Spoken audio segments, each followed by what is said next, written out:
Bonsoir, au sommaire, une conférence organisée par la Plénière namibienne à l'occasion de ses 25 ans, une balade solidaire organisée par la Fondation Groupama, l'association Episol mobilisée pour collecter des denrées, mais pour commencer l'événement de la semaine, les inondations.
Le Lutz au pont de Galindez.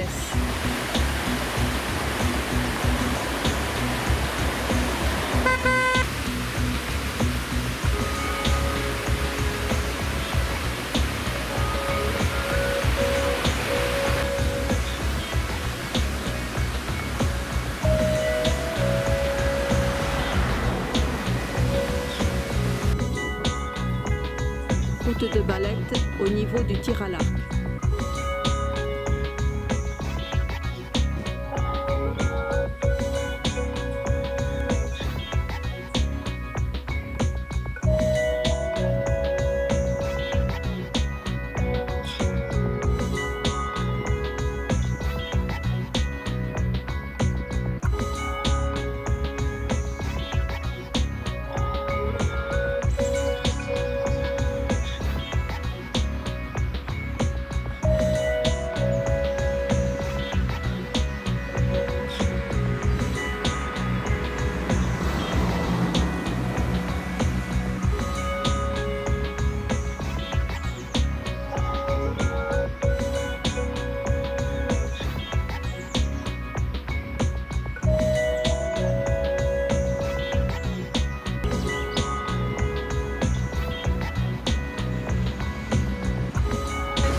Bonjour. L'eau est rentrée chez vous? Jusqu'où vous en avez? Ça dans les chambres, là-bas. Et dans le garage, ça. Merci. Le L'Œil à Morgans.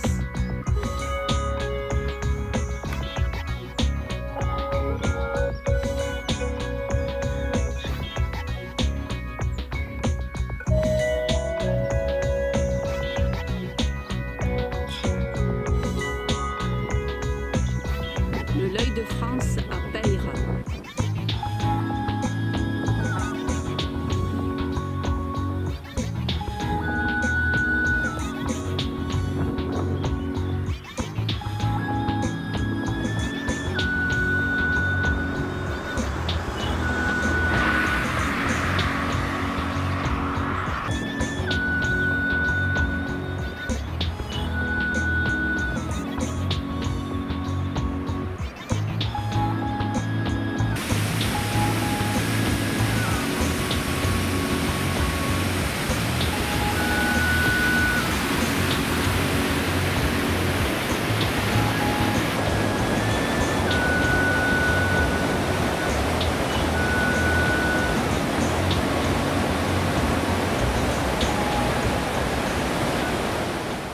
La Peña Muy Bien a fêté ses 25 ans le week-end dernier.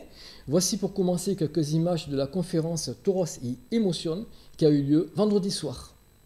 Mesdames, Messieurs, bonsoir à tous et à toutes. Je vous remercie chaleureusement d'être venus ce soir pour cette conférence taurine et pour lancer le 25e anniversaire de la Peña Muy Bien. Mais avant de lancer cette soirée, je voulais un petit moment de recueillement pour deux aficionados qui sont décédés brutalement, qui sont André Dupérier et Jacques Lucasson. Et en leur mémoire, je voudrais qu'on se lève, qu'on fasse une minute d'applaudissement. Merci pour vous.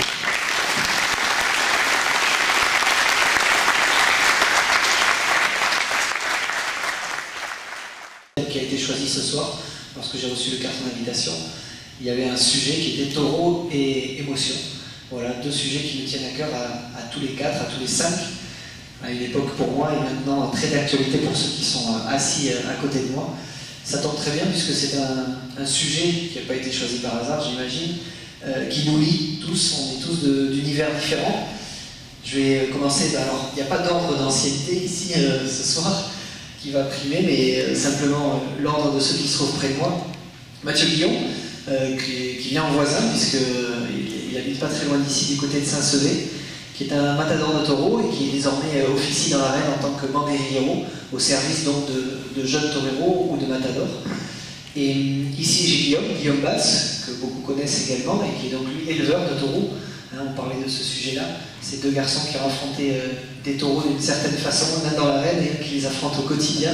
Pour les élever, c'est pas chose aisée. Laurent Langlois, qui lui est picador, voilà, qui lui aussi également, maintenant comme Mathieu, aux ordres de matador, de novilleros, pour pouvoir piquer les taureaux et les accompagner dans leurs équipes. Et Mathieu Noguès, que vous connaissez tous, le champion ce soir qui est là, de l'univers de la course landaise. Et comme je vous expliquais, ce sont des gens qui connaissent bien les taureaux, d'une part, et qui tentent au maximum de faire véhiculer l'émotion qui est la leur, d'une part, et l'émotion commune de ce que tous on peut ressentir quand on est dans l'arène. Donc bon, vous me connaissez certainement, vous m'avez vu souvent dans les arènes, donc voilà, j'étais matador de taureau jusqu'à l'année dernière. Et voilà, j'ai fait un parcours qui est très difficile. Julien le sait, il a été matador de taureau aussi. Et pour pouvoir arriver surtout dans la période de Convi où le nombre de contrats considérablement réduit, c'était très très difficile. Donc j'ai pris la décision, certes un peu compliquée, mais qui me paraissait logique par rapport à ma situation, c'est que sacrifier toute une vie et tout le temps de sa vie pour une ou deux corridas par an, pour moi c'était plus supportable, surtout que j'ai eu la sensation d'être arrivé au bout de ce que je pouvais donner en tant que matador. Donc ce que j'avais donné par exemple l'année dernière lors de mes deux corridas, je suis sorti satisfait parce que je savais que plus je ne pouvais pas donner. Et malheureusement, ça s'était bien passé, mais dans ce monde de la tauromachie, en tant que matador de taureau, être bon c'est pas suffisant, il faut vraiment être hors norme et sortir de l'ordinaire pour pouvoir espérer faire un parcours dans lequel on puisse en vivre. Donc j'ai pris la décision d'arrêter et de commencer une étape comme Banderillero. J'ai pas voulu me laisser un temps pour réfléchir parce qu'il était évident pour moi que ça allait me manquer. Donc j'ai de suite pris la décision d'être Banderillero dès cette année. Pour revenir à ta question, oui, c'est un animal particulier. C'est un animal qui, sur Terre, je pense qu'il n'y en a pas d'autre comme celui-là. C'est le seul animal qui lutte jusqu'à la mort. Voilà. Il y a beaucoup d'études qui ont été menées sur le sujet, sur d'autres animaux sauvages comme le lion, etc. Et qui n'ont pas la même combativité, la même façon de penser, la même façon d'agir. Donc ce taureau, il est mythique, il vient de très loin. Dans la mythologie, on le retrouve partout. Dans l'histoire des taureaux, il y en a eu partout, il y a toujours eu des hommes pour s'y mettre devant et pour les affronter. Donc c'est vrai que c'est un animal qui fait rêver, qui moi m'a fait rêver depuis tout petit. Et j'ai toujours eu ce rêve en moi d'avoir des taureaux un jour, mais c'était un rêve. Comme certains d'entre vous ont pu rêver d'être joueur de rugby ou torero ou je sais autre chose, mais pour moi c'était un rêve et ça restait à ce rêve-là. Puis un jour, j'ai eu l'opportunité de monter mon élevage avec mon père, avec l'appui de mon père. Et c'est vrai que je suis parti un peu dans l'inconnu, mais aujourd'hui, après 12 ans, puisqu'on a créé l'élevage en 2006, après 12 ans d'élevage, sans prétention aucune, je me sens à ma place. Bonjour à vous tous, bonsoir plutôt. Moi je suis picador professionnel. Ça fait 12 ans que je mets le costume de lumière dans les arènes. Je taurais beaucoup en Espagne et maintenant depuis quelques années, on va dire 2-3 ans, on commence à nous voir pas mal en France. Mais mon plus gros circuit il est sur l'Espagne à l'heure actuelle où on me fait beaucoup plus confiance. L'année dernière, j'ai fait une très bonne saison avec 36 courses à mon actif, où j'ai gagné le Zapato de Oro, qui est un prix très important sur l'Espagne, comme le meilleur picador. Cette année, j'espère que ça va évoluer dans le bon sens sur la France, pardon. Je te coupe une seconde, 36, on ne s'en rend pas compte, mais c'est énorme à l'heure actuelle de faire 36 spectacles. Mathieu aussi, il ne l'a pas dit tout à l'heure, mais il va faire un sacré nombre de spectacles cette année. C'est dire la confiance que l'on t'accorde, le talent aussi, le travail. Là, parce qu'on est ce soir et qu'on entend ce discours-là, mais Laurent, ça fait des années quand même qu'il travaille pour arriver à ce résultat-là, et c'est un excellentissime résultat de 36 courses dans l'année. Donc, mais moi, pour ceux qui ne me connaissent pas, donc je suis natif d'un petit village des coteaux de Chalosse qui s'appelle Mouscardes. Et c'est vrai que c'est un petit village, certes, et dans le milieu de la course hollandaise, c'est un des villages où il y a le plus de champions de France. C'est quand même assez rare pour un village de 200 habitants qu'il y ait 4 champions de France et qu'ils soient les 4 dans le même quartier. Donc voilà, c'est aussi une histoire de famille pour moi, la course hollandaise. Donc forcément, je suis tombé dedans tout petit, avec donc, mon père qui était écarteur. Et évidemment, il y avait Jean-Pierre Rachou qui était aussi dans la famille. Donc voilà, c'était obligé que je finisse un jour dans l'arène. Mais franchement, je ne pensais pas avoir le courage. Quand j'étais gamin, oui, j'en rêvais. C'était un rêve de gamin de devenir écarteur, d'essayer d'aller dans l'arène. Et je ne pensais pas avoir le courage. Petit, j'avais un peu peur de tout. J'étais toujours le plus petit. Bon. Et petit à petit, en grandissant, j'ai dit quand même, je veux essayer. Alors j'étais devant des veaux, comme on a tous fait un jour dans les taureaux, et puis un jour j'ai décidé de franchir le pas et d'aller écarter une vache. Alors voilà, ça a été un scandale. Chez moi, personne ne voulait que j'écarte. Et bon, par la force des choses, je ne leur ai pas laissé le choix et je suis allé dans l'arène à partir de l'âge de 16 ans.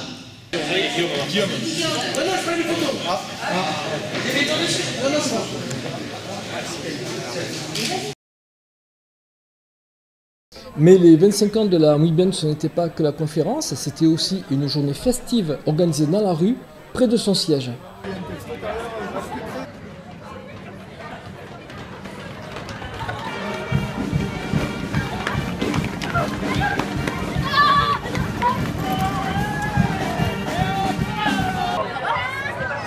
Voilà.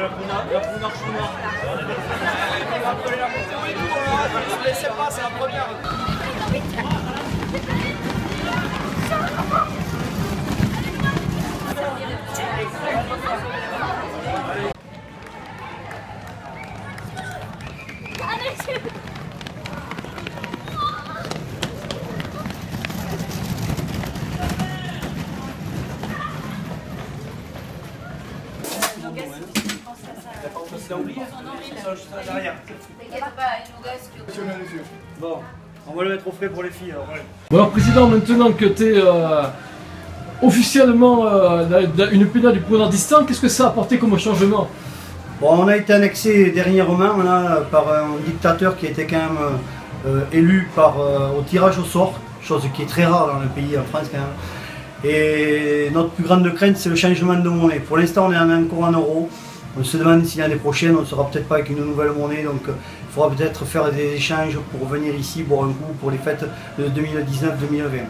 À tous, bonne journée et vive la Moulienne pour les 25 ans. Les participants à la balade solidaire organisée par la Fondation Groupama ont fait preuve d'une motivation à toute épreuve. Même la pluie n'a pas freiné leur enthousiasme. Je suis Monique Dufréchou. Je suis vice-présidente de la Fédération départementale des Landes de Groupama et je suis l'élu référent pour la Fondation Groupama au niveau du département des Landes. La balade d'aujourd'hui est pour l'association des enfants de la Lune. Donc ces enfants-là sont atteints d'une maladie qui s'appelle la xérodermia pigmentosium. Ce sont des enfants qui ne peuvent pas aller à la lumière du soleil. Donc ce sont des enfants qui ont besoin d'avoir un équipement spécial pour pouvoir aller dehors. Et ce sont des enfants même à l'intérieur des maisons. Alors le programme de la journée, c'est donc 8h30 les inscriptions avec un café d'accueil. Puis après, les participants donc, démarrent leur balade. Alors nous avons trois circuits, 4 km, 10 km et 14 km. Et au retour, donc, les gens ont droit à un petit casse-croûte amical que nous leur offrons donc, pour passer un moment ensemble. Et nous faisons la remise du chèque aux représentants de l'Association des enfants de la Lune. Ici sur Agetmo, c'est la 3e année. Et auparavant, nous avions fait 2 années sur le lac Christus à Saint-Paul-et-Dax. Et je dois dire que c'est la 3e année que nous faisons pour les enfants de la Lune. Il faut qu'il y ait des personnes de cette maladie sur le département. Alors la Fondation Groupama, donc, qui est une fondation, c'est au niveau national, mais il y a donc un élu référent pour tous les départements de France. Et tous les départements de France donc, organisent sa balade au profit d'une association. Donc je voudrais en profiter aussi, justement, là, en parlant de la Fondation Groupama des départements, pour remercier tous les bénévoles qui nous aident, qui organisent cette journée. L'association nationale aide la recherche concernant toutes les maladies orphelines. Et régulièrement, tous les ans, il y a des prix d'innovation, de recherche qui sont décernés à certains chercheurs. Et chers amis, je ne peux que vous remercier et vous féliciter d'être venus nous rejoindre pour cette marche. Nous étions 170 participants ce matin et tout le monde avait la crainte qu'il pleuve. Il n'a pas plu. À la fin un peu. On marchait tellement vite et qu'il commençait à y avoir de la poussière, même à Agetmo. Ce qui fait que les derniers se sont précipités, ils sont arrivés un peu plus humides que les autres. Bon, ça c'est la nature qui fait ça. Merci pour nous avoir rejoints. Beaucoup plus de monde que l'an dernier. Et peut-être que c'est parce que nous faisions pour les enfants de la Lune. Et une motivation également pour nous tous. Entre la marche, que vous avez bien remarqué, je la fais tous les matins, mais surtout la volonté également d'aider une association sur les maladies rares et par la volonté que vous avez également de laisser une petite aumône avant de partir marcher.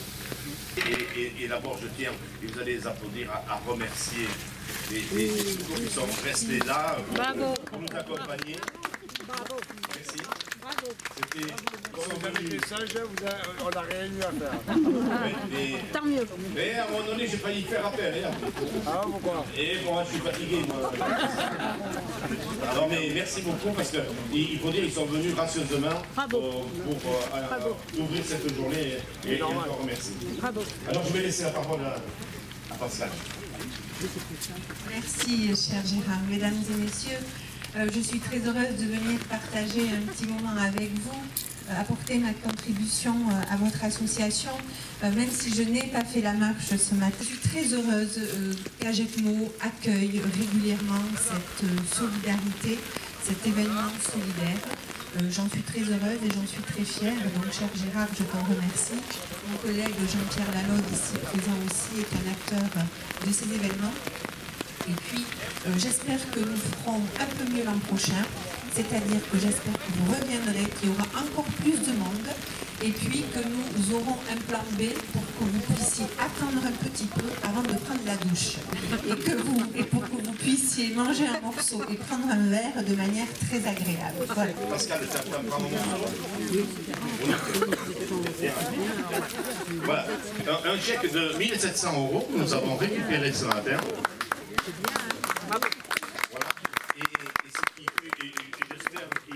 Et je sais que vous en ferez un très bon usage, mais je vais vous laisser le micro. Oui. Ils sont 80. À 80 il y a 2 à 3 cas de nouveaux par an. Merci beaucoup. L'épicerie solidaire Épisol a organisé une collecte vendredi et samedi dernier au magasin Lidl et Carrefour. Alors voici les chiffres. 1857 kg de dons ont été collectés, 70% d'alimentaire, 10% de produits d'entretien, 10% de produits d'hygiène, 10% en divers. Merci beaucoup aux Agenmosiens et à leur générosité. Donc aujourd'hui, vendredi et demain samedi, l'épicerie solidaire d'Agetmo, qui se trouve donc rue Saint-Giron, a organisé une collecte de produits alimentaires pour répondre aux besoins de plus en plus nombreux de bénéficiaires qui poussent la porte de l'épicerie d'Agetmo. Alors c'est la première fois que nous faisons ce genre de collecte. L'an dernier nous avions fait une petite collecte, mais c'était sous l'égide de Andes, qui est l'organisme qui chapeaute les épiceries solidaires de France.